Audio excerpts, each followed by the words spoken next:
আসসালামু আলাইকুম ওয়া রাহমাতুল্লাহি ওয়া বারাকাতুহু। বিসমিল্লাহির রহমানির রহিম। আলহামদুলিল্লাহি রাব্বিল আলামিন ওয়াসসালাতু ওয়াসসালামু আলা সাইয়্যিদিল আম্বিয়া ওয়াল মুরসালিন ওয়া আলা আলিহি ওয়া আসহাবিহি আজমাইন। ওয়া বা'দ, ফাকাদ ক্বালা আল্লাহু তাআলা ফি কালামিল মাজিদ ফুরকানিল হামিদ ওয়া মা খালাকতুল জিন্না ওয়াল ইনসা ইল্লা লিয়াবুদুন। সাদাকাল্লাহু মাওলানা আযীম। সুপ্রিয় শ্রোতা, দেশের এবং দেশের বাইরে যেখান থেকে আপনাদের প্রিয় টেলিভিশন বাংলা ভিশনের আজকের এই সাপ্তাহিক প্রিয় অনুষ্ঠানটি দেখছেন, সকলকে শুভেচ্ছা এবং আন্তরিক নিমন্ত্রণ। সুপ্রিয় দর্শক শ্রোতা, আপনারা জানেন যে আমাদের এই সাপ্তাহিক এই অনুষ্ঠানটি প্রতি সপ্তাহে আমরা বিভিন্ন জীবন ঘনিষ্ঠ ইসলামিক বিভিন্ন প্রাসঙ্গিক বিষয় নিয়ে আপনাদের সামনে মূল্যবান আলোচনা নিয়ে আসি এবং এখানে আমাদের এই আলোচনার সাথে আপনাদেরকেও যুক্ত করার সুবর্ণ সুযোগ দেওয়া হয় এবং সেজন্য স্ক্রলে প্রদর্শিত যে নাম্বারগুলো রয়েছে এই নাম্বারে আপনারা সংযুক্ত হলে আপনারা আপনাদের জীবন ঘনিষ্ঠ বিভিন্ন বিষয়, বিভিন্ন জিজ্ঞাসা, বিভিন্ন প্রশ্ন এগুলো আপনারা করতে পারেন এবং আমরা আমাদের এই আজকের এই সাপ্তাহিক প্রাত্যহিক জীবন ইসলাম জিজ্ঞাসা ও জবাব এই অনুষ্ঠানে আপনাদের এই সমস্ত প্রশ্নের জবাব আমরা দিয়ে থাকি এবং এই জবাব দেওয়ার জন্য এবং এই প্রসঙ্গে আলোচনা করার জন্য আমাদের এখানে মূল্যবান বক্তব্য পেশ করার জন্য দেশের বরেণ্য ইসলামিক ব্যক্তিত্বদেরকে আনা হয়। আজকেরও আমরা এরকম দুজন গণ্যমান অত্যন্ত সম্মানিত মেহমানকে নিয়ে এসেছি, আমরা যাদের আলোচনা শুনব। সম্মানিত শ্রোতামণ্ডলী, আমরা আজকের বিষয় আপনাদের আলোচনার জন্য যে বিষয়টি নির্ধারণ করেছি তা হচ্ছে কোরআন হাদিসের আলোকে মানব জীবনের উদ্দেশ্য। অত্যন্ত গুরুত্বপূর্ণ একটি বিষয়, যে বিষয়টি আমরা আলোচনা করে এত অল্প সময় হয়তো পূর্ণাঙ্গ আলোচনা করতেও পারবো না, কারণ বিষয়টি এতই ব্রড যে এত অল্প সময় হয়তো আলোচনা শেষ করাও যায় না। কারণ মানব জীবন, যেটি মানুষ হচ্ছে সৃষ্টির মধ্যে আল্লাহ তাআলা সবচেয়ে বড়, সম্মানিত এবং মূল্যবান সৃষ্টি।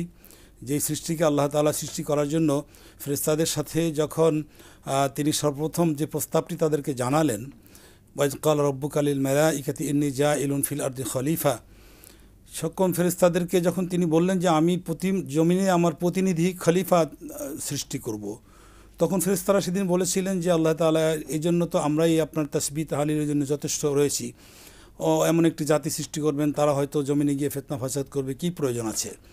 সেদিন আল্লাহ রাব্বুল আলামিন কিন্তু ফেরেশতাদেরকে লাজবাব করে দিয়েছিলেন, বলেছিলেন যে ইন্নী আ'লামু মা লা তা'লামুন, আমি যা জানি তোমরা তা জানো না। অর্থাৎ আমি যে সৃষ্টি, যেই মানব জাতির সৃষ্টি করার জন্য আমি তোমাদের সামনে যে প্রস্তাবটি জানিয়েছি, এটি তোমরা জানো না যে এই বিষয়টি কত বড় একটি মহান সৃষ্টি, কত বড় একটি বিশাল সৃষ্টি এবং কি বিশাল উদ্দেশ্য। এবং এই মহান সৃষ্টির যে একটি লক্ষ্য ছাড়া সৃষ্টি করেছেন, এটিতে প্রশ্নই আসে না। কারণ পৃথিবীতে এমন কি কোনো বস্তু আমরা দেখব যে লক্ষ্য উদ্দেশ্য ছাড়া কোনো কিছু সৃষ্টি হয়েছে? অতএব আল্লাহ তাআলা এই মহান সৃষ্টিকে এক বিশেষ উদ্দেশ্য নিয়ে সৃষ্টি করেছেন। আমরা এই বিষয়ে আমাদের সম্মানিত গেস্টদের আলোচনা শুনব এবং এক্ষেত্রে সর্বপ্রথম আপনাদের সাথে একটু পরিচয় করিয়ে নিই। আমাদের আজকের স্টুডিওতে যারা আমন্ত্রিত হয়ে এসেছেন, আমার ডানে হযরত মাওলানা কাজী মারুফ বিল্লাহ, খতিব, পূর্ব গোরান জামে মসজিদ, অত্যন্ত সুদক্ষ বক্তা এবং মিডিয়া ব্যক্তিত্ব। আপনাকে স্বাগতম। আসসালামু আলাইকুম ওয়া রাহমাতুল্লাহি ওয়া বারাকাতুহু। সম্মানিত শ্রোতামণ্ডলী, আমাদের সামনে আরও যাদেরকে নিয়ে এসেছি, হাফেজ মাওলানা লুৎফুর রহমান, সভাপতি বাংলাদেশ ইমাম সমিতি। আসসালামু আলাইকুম ওয়া রাহমাতুল্লাহি ওয়া বারাকাতুহু। স্বাগতম আপনাদের দুজনকে। আপনি ভালো আছেন? আলহামদুলিল্লাহ। প্রিয় শ্রোতা, আমরা এই আলোচ্য বিষয় কোরআন হাদিসের আলোকে মানব জীবনের উদ্দেশ্য, এই বিষয়ে আমরা সূচনায় যে আলোচনাটি শুরু করেছি, আল্লাহ রাব্বুল আলামিন স্পষ্ট করে বললেন, ওয়া খালাকতুল জিন্না ওয়াল ইনসা ইল্লা লিয়াবুদুন, মানব এবং জিনকে সৃষ্টি করার মূল উদ্দেশ্য ইবাদত। এই ইবাদত কি শুধুমাত্র আমরা যে ফরজগুলো বলেছি, শুধু নামাজ পড়ব, রোজা রাখবো, এতটুকুই নাকি না এর বাইরেও? আমরা এই বিষয়ে আলোচনার জন্য আমার সম্মানিত আলোচক কাজী মারুফ বিল্লাহ ভাই আপনাকে একটু অনুরোধ করছি। ধন্যবাদ সম্মানিত উপস্থাপক, বিশিষ্ট আলেমে দ্বীন ও মুহাদ্দিস মাওলানা ডক্টর মোহাম্মদ হায়দার আলী আকন্দ অত্যন্ত গুরুত্বপূর্ণ একটি বিষয়ে আমাকে বক্তব্য এবং কথা বলার জন্য নির্দেশনা প্রদান করেছেন। বিষয়টি এত গুরুত্বপূর্ণ যে এই বিষয়ের তাৎপর্য, মাহাত্ম্য, গুরুত্ব অনুধাবন করতে পারলেই আমাদের গোটা জীবনটি সার্থক হবে। কারণ আপনি যেমনটি বলছিলেন যে আল্লাহ তাআলা কোনো কিছুই খামখা সৃষ্টি করেননি, এবং আমরাও কোনো কিছু করতে গেলে একটা লক্ষ্য উদ্দেশ্য থাকে, এবং সেই লক্ষ্য উদ্দেশ্যকে বাস্তবায়ন করার জন্যই আমরা মূলত কোনো কর্মকাণ্ড করে থাকি। ঠিক তেমনিভাবে আল্লাহ সুবহানাহু ওয়া তাআলা কোরআনুল কারিমে একাধিক জায়গায় আমাদের আগমন এবং আমাদের জীবনটি কেমন হবে, আমাদের লক্ষ্য উদ্দেশ্য কী, এবং আল্লাহ সুবহানাহু ওয়া তাআলা আমাদের কাছ থেকে কী চান, এবং আমরা আল্লাহ সুবহানাহু ওয়া তাআলাকে কীভাবে চাই, সেই বিষয়ে আল্লাহ সুবহানাহু ওয়া তাআলা কালামে হাকিমের একাধিক জায়গায়, আপনি সূরা বাকারার 30 নম্বর আয়াতুল কারিমায় যেমনটি বলছেন, আল্লাহ পাক বলছেন ইন্নী জাইলুন ফিল আরদি খলিফা, আমার প্রতিনিধি, আমার রিপ্রেজেন্টেটিভ পৃথিবীতে আমি প্রেরণ করব। ফেরেশতাদের সঙ্গে একটু পরামর্শ করলেন, তার মানে তাদের এই নেগেটিভ পজিটিভ কোনো বিষয় না, তাদের সাথে একটু জানালেন যে আমি তাদের অনুমতি নেওয়ার বিষয় নয়, অনুমতি নেওয়ার বিষয়েও নয়, শুধুমাত্র আল্লাহ সুবহানাহু ওয়া তাআলা তাদের সঙ্গে একটু মত বিনিময় করলেন, আমি এই লক্ষ্য উদ্দেশ্য সামনে রেখে পৃথিবীতে আমার পক্ষ থেকে এক দল প্রতিনিধি আমি প্রেরণ করব। তখন ফেরেশতারা বলল আতাজালু ফিহা, আপনি কি তাদেরকে ওই জমিনে প্রেরণ করবেন? মাই ইউফসিদু ফিহা ওয়া ইয়াসফিকু দিমা, যারা পৃথিবীর মধ্যে গিয়ে মারামারি, কাটাকাটি, হানাহানি, রক্তপাত করবে।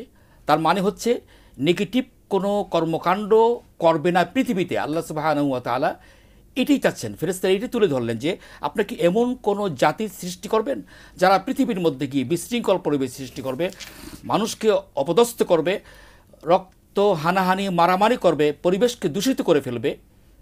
তখন আল্লাহ সুবহানাহু ওয়া তাআলা বললেন যে ইন্নী আ'লামু মা লা তা'লামুন, আমি যা জানি তোমরা তা জানো না।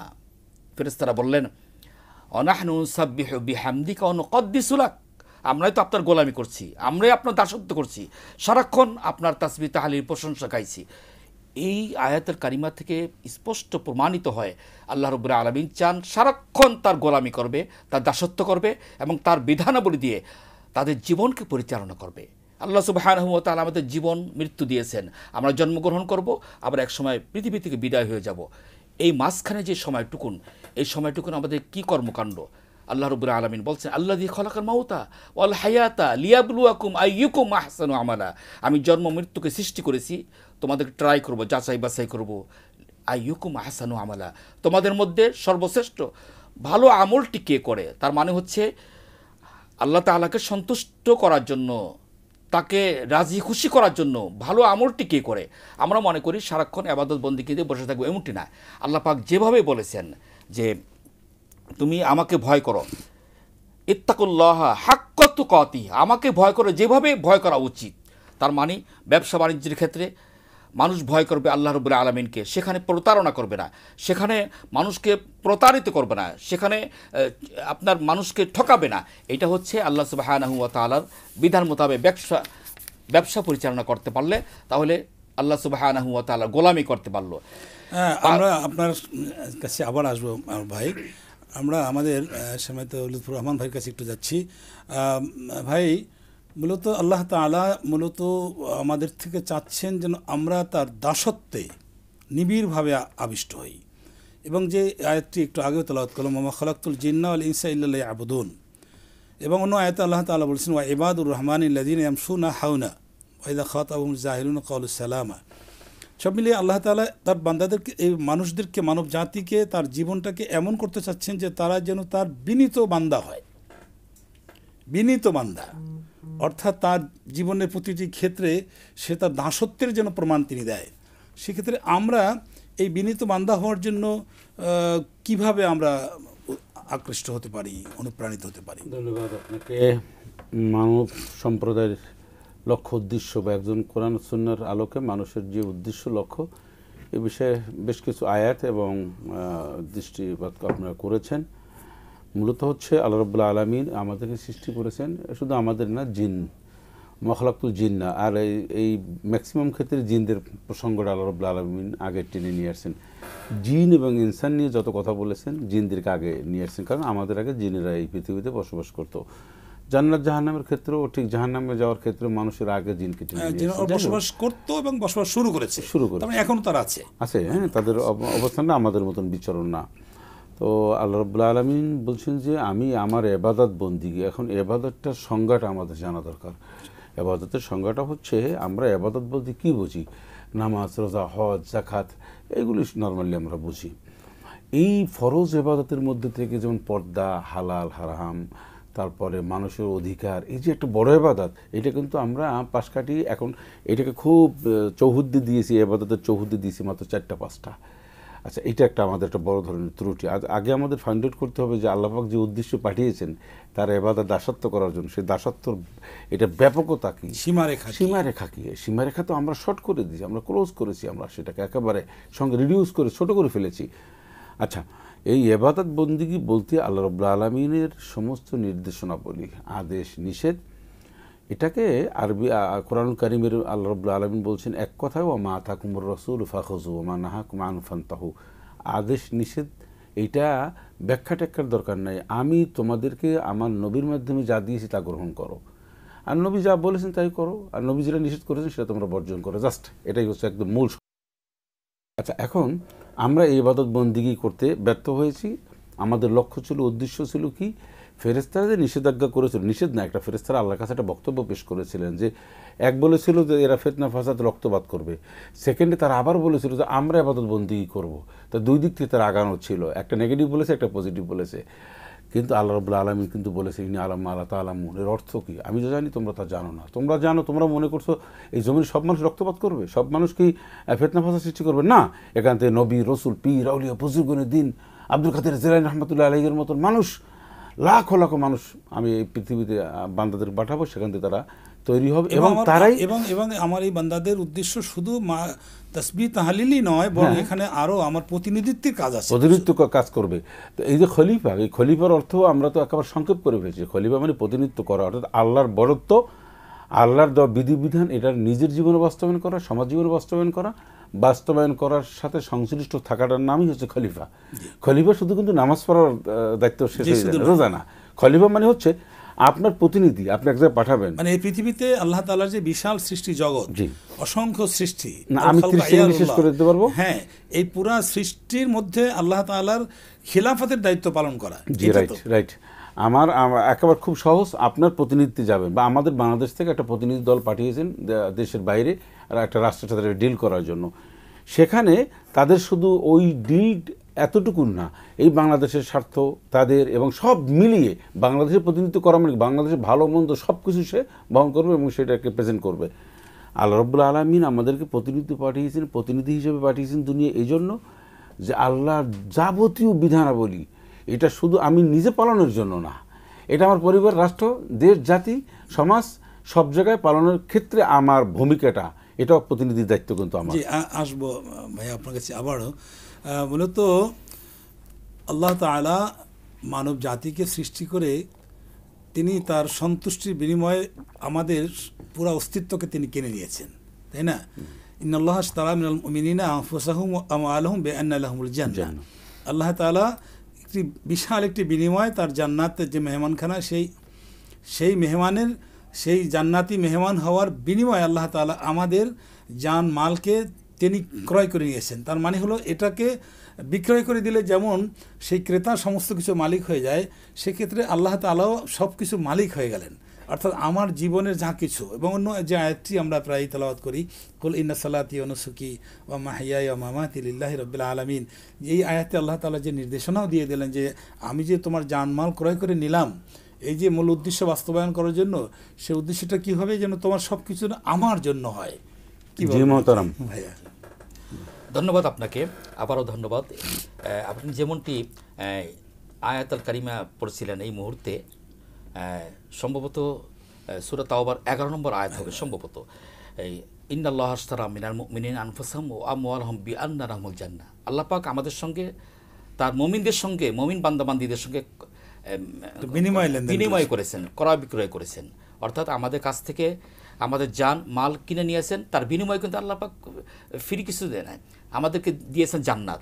অর্থাৎ আমাদেরকে জান্নাত দিয়েছেন, আল্লাহ পাক আমাদের জান এবং মাল ক্রয় কিনে নিয়েছেন। তাহলে আমরা আমাদের সম্পদ, আমাদের জীবনে মালিক কিন্তু এখন আমরা না, কারণ যেহেতু আল্লাহ পাক কিনে নিয়েছেন এবং তার বিনিময়ে আমাদের দিয়েছেন, আমাদের জান্নাত মানে দিবে যারা আমরা এই বিনিময়টা চাই তারা তো আমরা আল্লাহ তাআলার কাছে বিক্রি করে দিয়েছি। হ্যাঁ, বুটে। সুতরাং আর যেহেতু আমরা জান্নাতে মালিক আর আমরা তার বিনিময় আল্লাহ সুবহানাহু ওয়া তাআলাকে দিয়েছি, আমাদের গোটা জীবন দিয়েছি এবং আমাদের ধন সম্পদ সব কিছু দিয়ে দিয়েছি, তাহলে আমাদের সম্পদ, আমাদের জীবন আমরা নিজে দাবি করতে পারবো না। আল্লাহ রাব্বুল আলামিনের পথে, তার সন্তুষ্টি পথে আমাদের সম্পদকে বিলি বন্টন করতে হবে। আমাদের জীবনকে, আমাদের সম্পদকে যখন আল্লাহ রাব্বুল আলামিন যেভাবে চাইবেন, কিভাবে চাইবেন আল্লাহ পাক জানেন, যখন প্রয়োজন হবে তখন আমাদের ধন সম্পদ এবং আমাদের জীবন আল্লাহর রাহে কোরবানি করে দিতে হবে। বিশ্বনবী মুহাম্মদ রাসূলুল্লাহ সাল্লাল্লাহু আলাইহি ওয়াসাল্লাম তার সাহাবায়ে কেরামদেরকে একটি বাহিনী তৈরি করেছিলেন। তারা ধনসম্পদ, জীবনের মায়া কখনো করতেন না, রসুলের জন্য জীবন দিতে। আমার ভাই মাওলানা হাফেজ লুৎফুর রহমান সাহেব একটি আয়াতুল কারিমে তেলাওয়াত করেছেন, মা আতাকুমুর রাসূল ফাখুযুহু, রসুল যা নিয়ে এসেছেন সেগুলো তোমরা গ্রহণ করো, অমা নাহাকুম আনহু ফান্তাহু, রসুল্লাহ নিষেধ করেছেন সেগুলো থেকে তোমরা বিরত থাকো। তাহলে রসুল সাল্লাল্লাহু আলাইহি ওয়াসাল্লাম কেমন মহান ব্যক্তিত্ব ছিলেন? তিনি বলেছেন যে বুইসতু মুআল্লিমান, আমি পৃথিবীর মধ্যে শিক্ষক হয়ে আগমন করেছি। একজন শিক্ষক, তিনি শুধুমাত্র নবী এবং রসুল এখানে তার পরিচয় শেষ নয়, তিনি হচ্ছেন ভূগোলের শিক্ষক, তিনি হচ্ছেন ইতিহাসের শিক্ষক, তিনি হচ্ছেন রাষ্ট্রবিজ্ঞানের শিক্ষক, তিনি হচ্ছেন সমরাস্ত্রের শিক্ষক।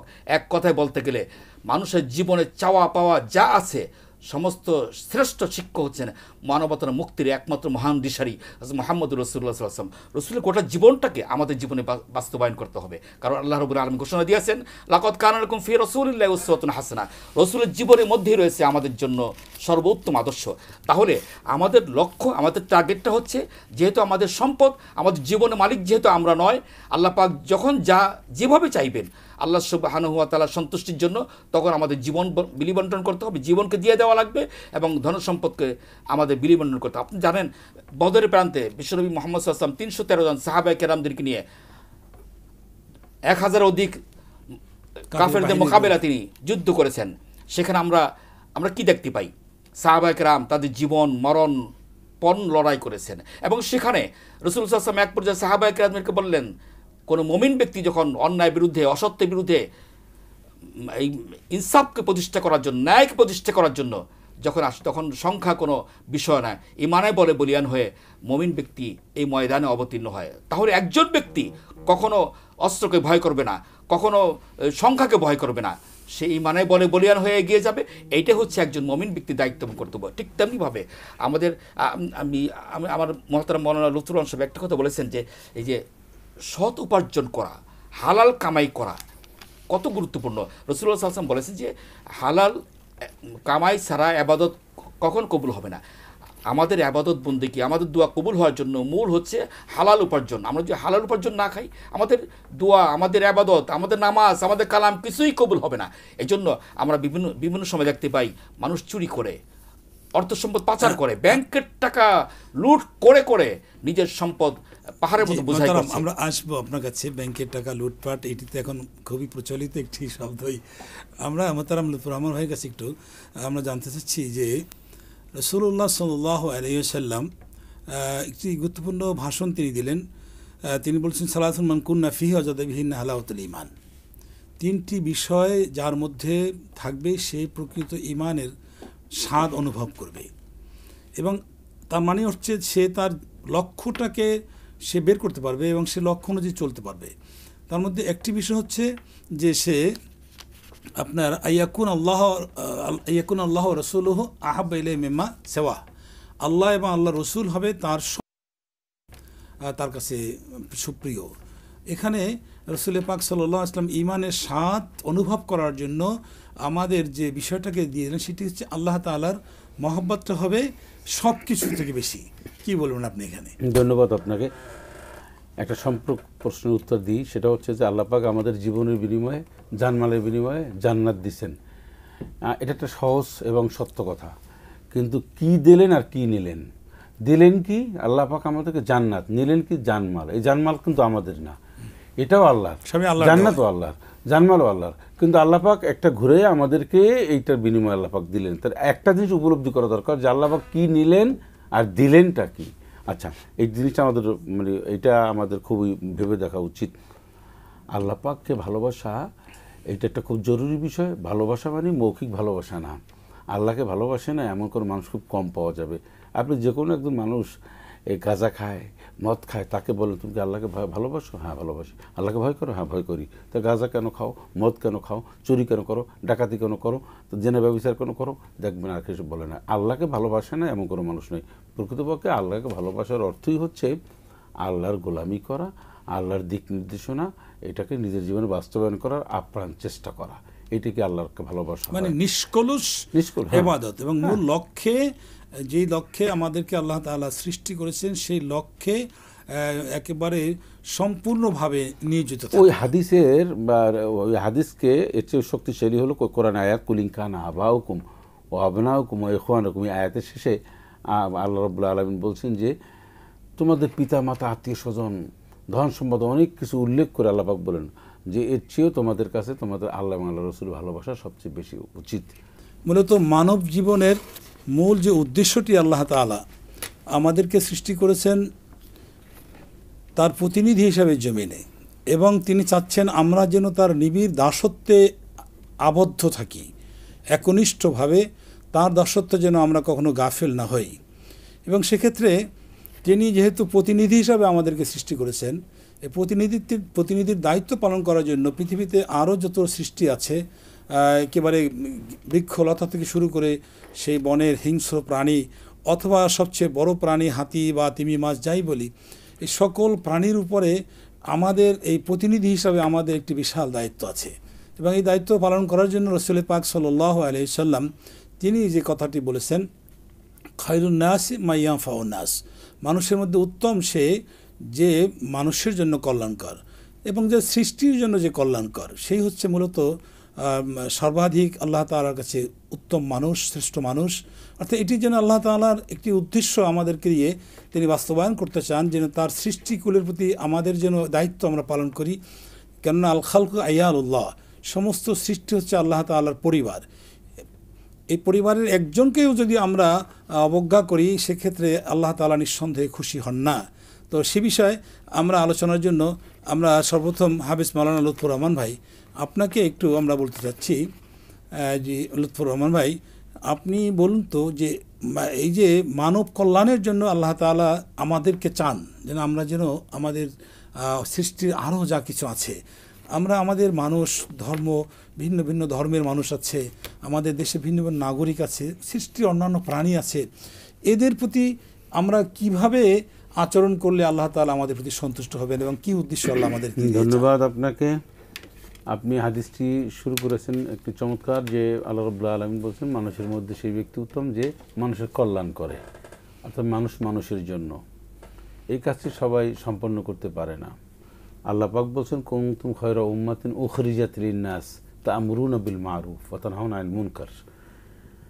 মানুষের মধ্য থেকে, সব মানুষ না, মানুষের মধ্য থেকে এমন একটি জনগোষ্ঠী, একটি গ্রুপ, একটি কমিউনিটি, একটি দল, একটি গোত্র আমি সৃষ্টি করে দেব, বের করে দেব, যারা ভালো কাজের আদেশ দেবে, খারাপ কাজের নিষেধ করবে। অর্থাৎ ভালো কাজের নির্দেশ প্রদান করা, ভালো কাজ করা, খারাপ কাজ থেকে বিরত রাখা, যে অর্থে আমরা বলি এই দুইটি মহান কাজে দায়িত্ব বা এই কাজের জন্য আমি নিয়োজিত করব আমার মানব সম্পদের মধ্যে এমন একটি সম্প্রদায় বা এমন একটি দল। এটা কিন্তু একটি আল্লাহর একটি রহমতি বান্দা বলেন বা আল্লাহর কাছে গ্রহণযোগ্য বান্দাদেরকে এই দায়িত্ব মূলত দিয়ে থাকেন। মানুষ, একজন মানুষ হিসেবে আমরা আশরাফুল মখলুকাত হিসাবে আল্লাহ রাব্বুল আলামিন আমাদের কলাগত কাররামনা বানি আদম, সৃষ্টির সেরা হিসাবে আমাদের দায়িত্ব, সেরা দায়িত্ব, চমৎকার দায়িত্ব, সবচেয়ে দৃষ্টান্তমূলক দায়িত্ব হচ্ছে আল্লাহ পাক আমাদের দিয়েছেন। আমরা এমন সব উপমা এই পৃথিবীতে উপস্থাপন করব যা পৃথিবীতে আর কেউ কোনো সম্প্রদায় পারবে না। এর মধ্যে একটি হচ্ছে আমাদের কাছে সমস্ত নাগরিক, একজন মুসলমানের কাছে, মুসলিম, তারপরে খ্রিস্টান সম্প্রদায় বলেন, যে কোনো নাগরিক একজন মুসলমানের কাছে নিরাপদ থাকবে অমুসলিমদের সম্পদ, থাকবে তাদের সম্মান ইজ্জত, থাকবে তাদের অধিকার, সমস্ত অধিকার একজন মুসলমানের কাছে, আমাদের কাছে নিরাপদ থাকবে। হাজার কোটি টাকার মালিক একজন অমুসলিম হতে পারে। একজন শ্রোতা একটু অপেক্ষা করছেন, একটু পর নিয়ে আমরা। জি, আসসালামু আলাইকুম প্রিয় শ্রোতা, আপনি আপনার প্রশ্নটি করুন। আমি ঢাকা ধানমন্ডি থেকে বলছি। জি বলুন। আমি বলছিলাম তাবলীগ জামাত দুটা দলে ভাগ হয়েছে। জি। আর কোন দলটা উত্তম, কোন দলকে আমাদের অনুসরণ করা উচিত হবে? জি। দিয়ে বলছি। ধন্যবাদ। জি মাতাম, ধন্যবাদ। আপনার এই বিষয়টি, এটি মূলত বার্নিং একটা ইস্যু হয়ে দাঁড়িয়েছে এখন। আমরা এই বিষয়ে আলোচনা, প্রশ্নের জবাবটি শুনে নেই। মারুফ ভাই, আপনি তো শুনে নিচ্ছি, বোধহয় আমরা যে কোনো প্রোগ্রামে গেলেই এই প্রশ্নটির জবাব আমাদেরকে দিতে হয়। এই বর্তমানে যে আমাদের বাংলাদেশে এবং বিশ্বে সবচেয়ে একটি জনপ্রিয় একটি ফোরাম ইসলাম প্রচারের জন্য, মানুষকে সংশোধন করার জন্য, তাবলিগি জামাত। এই তাবলিগি জামাত নিয়ে বাংলাদেশে যে ইদানিংকার যে ঘটনাগুলো, এমনকি মৃত্যুর মতন ঘটনাগুলো ঘটছে, এই বিষয়ে আসলে সকলেই প্রশ্ন করতে চান, সবাই প্রশ্ন করতে চান যে আমরা আসলে তাহলে কি করব, কোন দলে আমরা অংশগ্রহণ করব, কি বলতে চান আপনি? ধন্যবাদ আবার আপনাকে। আমাদের সম্মানিত শ্রোতা যে প্রশ্নটি করেছেন, আমাদের একেবারেই জীবন ঘনিষ্ঠ একটি গুরুত্বপূর্ণ বিষয়, অত্যন্ত গুরুত্বপূর্ণ। আমাদের বর্তমানকালে যে আমাদের দিনে কাজ করছেন, নিজেরটা খেয়ে নিজেরটা ব্যবহার করে নিঃস্বার্থভাবে আমাদের তাবলিগের ভাইয়েরা মানুষকে তাওহীদের, রিসালাত, আখিরাতের দাওয়াত দিচ্ছেন, এটা যথেষ্ট ভালো কাজ। কিন্তু আমার মনে হচ্ছে এখানে এখলাসে ঘাটতি হয়ে গেছে। কেউ মাফ করবেন, কেউ রাগ করবেন না, কারণ এখানে মৌলানা সাদ কান্দুলবি উনি ওনার কিছু মন্তব্যের কারণে উভয়ের মধ্যে একটা ঘাটতি সৃষ্টি হয়েছে। এই উভয় পক্ষের কাজ যেহেতু এক এবং লক্ষ্য উদ্দেশ্য এক, দুইজন বসে বা দুই পক্ষ বসে যদি সমাধান করে তাহলে রক্তারক্তি, মানে হচ্ছে উভয় পক্ষ আসলে হওয়ার কথাই না, এটি একই পক্ষ, কারণ একই ফোরাম থেকেই তারা ভিন্ন ভিন্ন কারণে বের হয়ে গেলেন। আমরা মনে হয় আমাদের শ্রোতা মণ্ডলীকে বলতে পারি যে আসলে এই বিবদমান এই দ্বন্দ্বে আমরা কোনো পক্ষকে উস্কিয়ে না দিয়ে বা কোনো পক্ষকে ঠেকাতে না দিয়ে, বরং আমরা সকলের জন্য কল্যাণ কামনা করি এবং আমাদের যদি কোনো অবদান রাখার সুযোগ থাকে আমরা যেন এদেরকে মিলিয়ে দেওয়ার জন্য কোনো অবদান রাখি, এটাই বোধহয় ভালো হবে। কি এখানে একটা কথা আমি আপনাকে একটু ক্লিয়ার করে দিই, এই দাওয়াতি কাজটা কারা করবে, দায়িত্ব কাদের? ওলামা, জ্ঞানী সম্প্রদায়ের, ওনারাই কাজটি করবেন, মূলত তাদের দায়িত্বটা তাই। একজন চিকিৎসকের দায়িত্ব যেমন আমার না, একজন ইঞ্জিনিয়ারের দায়িত্ব যেমন আমার না, সেই বিষয় এক্সপার্ট আমি হলাম ধর্মীয় লাইন এক্সপার্ট, আমার এই সমস্ত সংক্রান্ত কাজটা আমরা করব। যেমন আজকের যে বিষয়টা, এটা ব্যতিক্রম কিছু থাকবে, একজন ইঞ্জিনিয়ার, একজন ডক্টর, একজন অন্য মানুষকে আসলে সে কোনো হাদিসের রেফারেন্স দেওয়ার কথা না, ভিন্ন ধরনের কিছু থাকবেই। কিন্তু এই দাওয়াতি কাজটা এটা কাদের? আলেমদের। এই কাজটা তারা আলেমরাই সুসম্পন্ন করবে। তাই আলেমদের সাথে জিত করে আপনি একটা অন্য গ্রুপে চলে যাবেন, তাহলে কি হলো?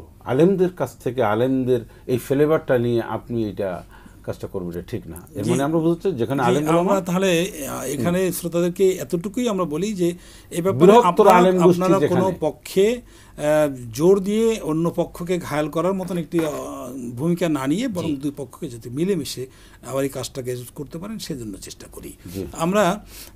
মারুফ ভাই, আপনার কাছে একটু আলোচনা চলে আসি। এখানে আমরা যে দেখলাম যে রাসূল পাক সাল্লাল্লাহু আলাইহি ওয়াসাল্লাম বললেন যে খায়রুন নাস মান ইয়ানফাউন নাস, মানুষের মধ্যে উত্তম তিনি যিনি মানুষের জন্য উপকারী, যিনি সৃষ্টির জন্য উপকারী, যিনি আল্লাহ তাআলার এই সৃষ্টিকুলের জন্য উপকারী। এখানে রাসূল পাক সাল্লাল্লাহু আলাইহি ওয়াসাল্লাম যে হাদিসটি আমাদের প্রায় আলোচনা করি, আল মুসলিমু আখুল মুসলিম, তো আল মুসলিমু মান সালামা আল মুসলিমুনা মিন লিসানিহি ওয়া ইয়াদিহি, একজন প্রকৃত মুসলমান সে যার হাত জবান থেকে অন্য মুসলমান নিরাপদ হবে, ঝুঁকিপূর্ণ হবে না। তো সেক্ষেত্রে এটা তো আমাদের একটা জীবনের লক্ষ্য যে আমি এমন একজন সৃষ্টি হব, এমন একজন মানুষ হব যে আমাকে দিয়ে অন্যরা ক্ষতিগ্রস্ত হবে না। কি বলেন? জি জি, ধন্যবাদ আপনাকে। আমরা আপনার যে তেলাওয়াতকৃত যে হাদিসের অংশ বিশেষ, সেটা আমরা আগে ফ্রেশ তর্জমা দেখি, তাহলে আমরা আরও বেশি বুঝতে পারবো যে রাসূলুল্লাহ সাল্লাল্লাহু আলাইহি ওয়াসাল্লাম বলেন যে খায়রুন নাস, লোকদের মধ্যে সে ব্যক্তি উত্তম। মানুষের মধ্যে শ্রেষ্ঠত্ব এখানে রাসূলুল্লাহ সাল্লাল্লাহু আলাইহি ওয়াসাল্লাম উল্লেখ করেছেন। কে? মাইয়ান ফাউন্নাস, যে মানুষের কল্যাণ সাধন করে, মানুষের উপকার করে। একজন ব্যক্তির দায়িত্ব এবং কর্তব্য হচ্ছে আরেকজন ব্যক্তি উপকার করবে, অপকার করবে না। আল্লাহ সুবহানাহু ওয়া তাআলা বলেছেন কুনতুম খায়রা উম্মাহ, তোমরা একটি জাতি, একটি গোষ্ঠী, একটি দল, উখরিজাত লিন-নাস, মানুষের কল্যাণ সাধন করার জন্য তোমাদেরকে মূলত পৃথিবীতে পাঠানো হয়েছে। এখন একজন ব্যক্তি ক্ষুধায় কাতরাচ্ছে, সে ব্যক্তি উপকার করা হচ্ছে ইসলামের বিধান। একজন ব্যক্তি পানি পাচ্ছে না, সে ব্যক্তি পানি পান করানো হচ্ছে একজন ব্যক্তি আরেকজন ব্যক্তি দায়িত্ব এবং কর্তব্য। এই এই কনকনে শীতের মধ্যে একজন ব্যক্তি শীতের যথেষ্ট পরিমাণে শীত বস্ত্র পাচ্ছে না, কষ্ট পাচ্ছে। আরেকজন ব্যক্তি যার একাধিক পরিমাণ শীতবস্ত্র দেওয়ার মতো এবিলিটি সামর্থ্য আছে, সেই ব্যক্তি দায়িত্ব এবং কর্তব্য হচ্ছে যিনি শীতে কনকনে শীতের মধ্যে কাতরাচ্ছে তাকে। অনুরূপভাবে কেউ এমন ব্যক্তি আমরা পাবো যে মুখ খুলে বলতে পারছে না, ক্ষুধা কষ্ট পাচ্ছে, তার সন্তান নিয়ে সন্তানগুলো পড়াশোনা করার মতো তার কষ্ট হচ্ছে, খুঁজে খুঁজে বের করে তাদেরকে কল্যাণ সাধন করা, উপকার করা হচ্ছে শ্রেষ্ঠত্বের দাবিদার। এই জন্য প্রত্যেক ব্যক্তি এবং দায়িত্ব এবং কর্তব্য হচ্ছে তারা খুঁজে খুঁজে বের করবে কোথায় আমার পড়শি আছে। আমাদের কিন্তু এখানে পাইকারি হারের চাইতে বেশি দেখতে হবে আমার চারপাশে যারা আছে, আমার প্রতিবেশী যারা আছে, আমার আত্মীয় স্বজন যারা আছে, আত্মীয়র মধ্যে বোন আছে, ভাই আছে, এমনকি এমন আপনজন আছে তারা বলতে পারবে না যে আমাকে কিছু দাও, কিন্তু খুঁজে খুঁজে বের করতে হবে, নাও তোমাকে এই টাকাটা দিলাম, তুমি বাজার সদাই করবে। এইভাবে যদি একে অপরের উপকার কল্যাণ সাধন করতে পারে তাহলে রাসূলুল্লাহ সাল্লাল্লাহু আলাইহি ওয়াসাল্লাম একজন খাঁটি উম্মত বলে দাবি করতে পারবে। কারণ রাসূলুল্লাহ সাল্লাল্লাহু আলাইহি ওয়াসাল্লাম গোটা জীবন ছিল মানুষের কল্যাণে নিয়োজিত। তার নবুয়ত প্রাপ্তির আগেই রাসূলুল্লাহ সাল্লাল্লাহু আলাইহি ওয়াসাল্লাম মানুষের কল্যাণ সাধন করেছেন। রাসূলুল্লাহ সাল্লাল্লাহু আলাইহি ওয়াসাল্লাম তার বৈবাহিক বন্ধনে আবদ্ধ হওয়ার পরপরই খাদিজা রাদিয়াল্লাহু তাআলা আনহার পক্ষ থেকে যে বিপুল পরিমাণ সম্পদের মালিক হয়েছিলেন তাকে দান করা হয়েছিল। সমস্ত সম্পদগুলোকে আত্মমানবতার সেবা, আত্মপীড়িত মানুষের সেবায় বিলিবন্টন করে দিয়েছেন। একজন ব্যক্তি নতুন মুসলমান হয়েছে, রাসূলুল্লাহ সাল্লাল্লাহু আলাইহি ওয়াসাল্লাম তাকে নিজ হাতে উদার হস্তে তিনি দান খরাত করেছেন। রাসূলুল্লাহ সাল্লাল্লাহু আলাইহি ওয়াসাল্লাম এই জন্য আপনি নিশ্চয় জানেন হযরত আয়েশা সিদ্দিকা রাদিয়াল্লাহু তাআলা আনহা থেকে হাদিসটা এভাবে এসেছে যে কানা রাসূলুল্লাহ সাল্লাল্লাহু আলাইহি ওয়াসাল্লাম আহসানান নাস ওয়া আজওয়াদান নাস ওয়া আশজাআন নাস। রাসূলুল্লাহ সাল্লাল্লাহু আলাইহি ওয়াসাল্লামের আচরণটা কেমন ছিল? তিনি সর্বশ্রেষ্ঠ উন্নত চরিত্রের সম্পন্ন ব্যক্তিত্ব ছিলেন। ওয়াশ জা আন্নাস, তিনি ছিলেন সবচেয়ে দানশীল ব্যক্তি। ওয়াজওয়াদান নাস, দানশীল ব্যক্তি। ওয়াশ জা আন্নাস, তিনি সাহসী ব্যক্তি ছিলেন।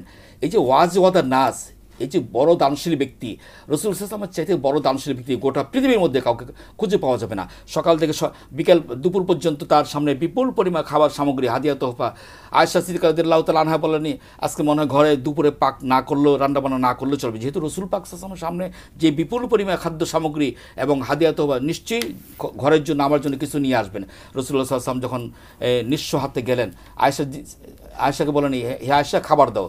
আয়েশা বলেন ইয়া রাসূলুল্লাহ, আমি দেখলাম আপনার সামনে জানালা উকি দিয়ে দেখলাম বিপুল পরিমাণ খাদ্য, সেখান থেকে আমার জন্য কিছু নিয়ে আসবেন, আপনি খাবেন। আল্লাহ রাসূল সাল্লাল্লাহু আলাইহি ওয়াসাল্লাম বললেন দেখো, মানুষের মাঝে বিলি বন্টন করতে গিয়ে সমস্ত খাবার, সমস্ত হাদিয়া শেষ করে ফেলেছি, এখন আমার খাবার তৈরি করো। সুবহানাল্লাহ। তাহলে রাসূল সাল্লাল্লাহু আলাইহি ওয়াসাল্লামের ওয়াজওয়াদান নাস, রাসূলের চাইতে মানুষের কল্যাণ সাধন করা গোটা পৃথিবীর মধ্যে দ্বিতীয় কোনো ব্যক্তি খুঁজে পাওয়া যাবে না। আসলে এটি মূল কথা যে মানব জীবনের উদ্দেশ্য শুধু যে আমরা এককভাবে ইবাদতই করব, আল্লাহ তাআলার তেলাওয়াত সিজদার মধ্যে নিমগ্ন থাকবো তা নয়, বরং এক্ষেত্রে আমাদের প্রতিনিধি হিসাবে আমাদের উপরে যে দায়িত্ব, সে দায়িত্বটা আমাদেরকে পালন করতে হবে। কিন্তু বেদনার কথা যেটা, আমার যে একের কারণে আমরা অন্যকে কি দোষী করতে পারি কিনা। কোরআন কি বলছে? লা তাজিরু ওয়াজিরাতুন বিজরা উখরা, একজনের বোঝা আরেকজনের বহন করবে না। আমরা তো এখন এমনই দেখতে পাই যে কারোর প্রতি রাগ করে কেউ রাস্তায় বের হয়ে বেপরোয়া কতগুলো গাড়ি ভাঙচুর করলেন, নিরপরাধ মানুষের কতগুলো গাড়ি ভাঙচুর করলেন, এবং হয়তো এমনও একদিন হয়ে যাবে আমরা দেখতে পাবো যে কোনো স্বামী তার স্ত্রীর সাথে রাগ করে এসে তিনি রাস্তায় কতগুলো গাড়ি ভাঙচুর করে দিলেন। না জানি এরকম ঘটনা আমাদের শুনতে হয়। আসলে কি একের অপরাধ অন্যকে আমরা দোষে চাপিয়ে দিতে পারি? না, যার যার হিসাব তার কাছেই দিতে হবে। কারণ আমালুনা ওয়ালাকুম আমালুকুম লা মা কাসাবাত ওয়ালাকুম মা কাসাবতুম, যারটা তার কাছে আল্লাহ রাব্বুল আলামিনের কাছে হিসাবটা বুঝিয়ে দিতে হবে। তবে এক্ষেত্রে কিছু অনুপ্রেরণা, রেফারেন্স আল্লাহ রাব্বুল আলামিন খুঁজবেন, দেখবেন যে তুমি রাস্তায় গাড়ি ভাঙচুর করেছ, এটা কার কথায়, কার রেফারেন্সে, কে তোমাকে উদ্বুদ্ধ করেছে, কে তোমাকে অর্থ দিয়েছে, কে তোমাকে ইনফ্লুয়েন্স করে, কে তোমাকে প্যাট্রোনাইজ করেছে, এটা কিন্তু আল্লাহ রাব্বুল আলামিন দেখবেন। এটা শুধু আল্লাহ যদি না দেখেন তাহলে নেতা যারা রয়েছে, হুকুমদাতা, ওনারা কিন্তু পার পেয়ে যাবেন। ওনারা কিন্তু একটা সময় এই ব্যাপারে কোরআন কারিমের বিভিন্ন জায়গায় এই বিষয় নিয়ে আলোচনা হয়েছে। নেতা, কর্মী, ছোট ভাই, বড় ভাই, যেটাকে যে অর্থে আমরা বুঝি, এদেরকে আল্লাহ রাব্বুল আলামিন ডেকে বলবেন এগুলো সব হিসাব দাও। অনেক জায়গায় আল্লাহ রাব্বুল আলামিন বলেছেন। এখন আমরা মানুষের যে ক্ষতি করি, এই ক্ষতিটার এটার তীব্রতা বা এটার যে রেসটা কত বড় সেটা আমাদের আগে জানা দরকার। সেটা হচ্ছে আমি যে কোনো কিছুর বিনিময়ে একজন মানুষের ক্ষতি করতে পারি না। আল্লাহ সৃষ্টি করেছেন আমাকে মানুষের উপকার করার জন্য। আমি পয়দা হয়েছি যদি এটাই মনে করি যে আমার সৃষ্টি হচ্ছে মানুষের উপকার করার জন্য, অপকার করার জন্য না। কিন্তু আমরা ভুলে গেছি, আমরা ভুলে গিয়ে আমরা এখন মনে করছি যে মানুষের ক্ষতি সাধন করা, মানুষকে জুলুম নির্যাতন করা, নিপীড়ন করা, এটাই বোধ আমার কাজ। তার অর্থ হচ্ছে যে কোনো পাড়ার একজন লোক যদি আমার পাড়ার একজন লোককে কোনো অন্যায় আচরণ করে, সেজন্য ওই পাড়ার সকল লোককে কি আমি দোষী করে আমি তাকে শাস্তি দিতে পারি কিনা, না, এরকম বলা যায়।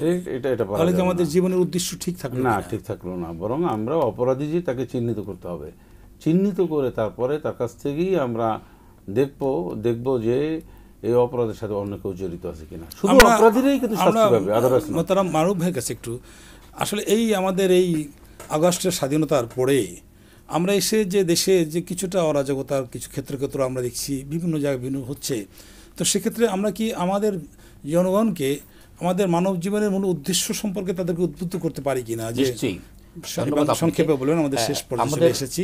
আমরা যেহেতু একটা উন্মুক্ত পরিবেশ পেয়েছি, আল্লাহ সুবহানাহু ওয়া তাআলা মেহেরবানি করে আমাদের দিয়েছেন, আমাদের দায়িত্ব হচ্ছে দেশ গঠন করা, সমাজ গঠন করা, শান্তিপূর্ণ পরিবেশ সৃষ্টি করা। এটা শুধুমাত্র অন্তর্বর্তী সরকারের একা দায়িত্ব না, আমাদের সকলের সমন্বিত প্রচেষ্টার মাধ্যমে আমরা সুন্দর দেশটি আরও সাজাতে পারবো।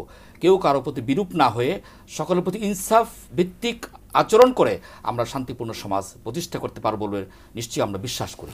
শেষ পর্যায়ে প্রায় আপনি সংক্ষেপে একটু বলুন যে আমরা তাহলে আমরা একটা জিনিস মনে রাখতে হবে, অতীত যা ঘটেছে এটাকে যদি মাথায় রাখি যে আগের ফ্যাসিস্ট যা করেছে আমি যদি তার পুনরাবৃত্তি করি তাহলে তার যে পরিণাম হয়েছে আমারও সে পরিণাম হবে, একেবারে স্পষ্ট কথা। সেজন্য একজন মানুষ খারাপ করেছে বিধায় ওয়ালা তাস্তাবিল হাসানাতু ওয়ালা সাইয়্যিদফা বিল্লাতি আহসান, তুমি মন্দকে ভালো এটার সাথে তুলনা করো না, মানে তুমি খারাপ জিনিসটাকে প্রতিহত করো ভালো দিয়ে। তো আমরা এখন অনেকেই মনে করছি যে আমি আজ 17-18 বছর ক্ষতিগ্রস্ত হয়েছি, অনেক কিছু হয়েছি, তাই বলে আরেকজন আমরা ক্ষতিগ্রস্ত, এবং সেক্ষেত্রে আমাদের মূল মানব জীবনের উদ্দেশ্যটা আমরা এটা ঠিক না। আমাকে একটা জিনিস মাথায় রাখতে হবে যে যেমন কর্ম তেমন ফল, যেটা আমরা দেখতে পাচ্ছি, যেভাবে যে অপমানিত লাঞ্ছিত হয়ে যেভাবে যা হয়েছে, আমি যদি সেই চরিত্র সেই পাঠ অবলম্বন করি তাহলে আমাকে হতে হবে, শুধু আমাকেই ভালো হয়ে ধন্যবাদ আমাকে ভালো হয়ে চলতে হবে। একেবারে 5 সেকেন্ডে আপনি একটু আপনার শেষ অভিব্যক্তিটা। আমাদের দায়িত্ব এবং কর্তব্য হচ্ছে আমরা খুব অল্প কথায় আমরা ইবাদত যতটুকুন করি আমরা হালাল খাবো, হারামকে বর্জন করব, অল্প খাবো, অল্প তুষ্টি থাকবো, এটাই আমাদের টার্গেট হওয়া উচিত। ধন্যবাদ সম্মানিত মেহমানদার। প্রিয় শ্রোতা, আমরা মূলত যে বিষয়টি এই দীর্ঘ আলোচনায় আমরা যে কথাটি বের করে এনেছি সেটি হলো যে আসলে আল্লাহ তাআলা আমাদেরকে যে জন্য সৃষ্টি করেছেন, এই সৃষ্টির মূল উদ্দেশ্য শুধু ইবাদতই নয়, ইবাদত বটে একটি উদ্দেশ্য, কিন্তু শুধু ইবাদতই নয়, ইবাদতের সাথে আমাদের আরও বড় একটি উদ্দেশ্য হচ্ছে যে আমরা এই জমিনে আল্লাহ তাআলার প্রতিনিধি হওয়ার কারণে এই প্রতিনিধির বিশাল একটি দায়িত্ব আমাদের সকল সৃষ্টির উপরে আমাদেরকে এই দায়িত্ববোধ আমাদের দেখাতে হবে। এবং সে কারণেই আমরা যদি এখানে মূল উদ্দেশ্যটা রাখি যে আমরা আল্লাহ তাআলার সন্তুষ্টি অর্জন করতে চাই, আমার রবের সন্তুষ্টি আমার প্রধান উদ্দেশ্য যদি হয়, তাহলে নিঃসন্দেহে আমরা এই বিষয়ে আমরা নিঃসন্দেহে সফলতা অর্জন করব। প্রিয় শ্রোতা মণ্ডলী, আবারও আগামী সপ্তাহের এই সাপ্তাহিক অনুষ্ঠানটি দেখায় আপনাদের আহ্বান করে আজকের মতন এখানেই। আল্লাহ হাফেজ, সালামু আলাইকুম।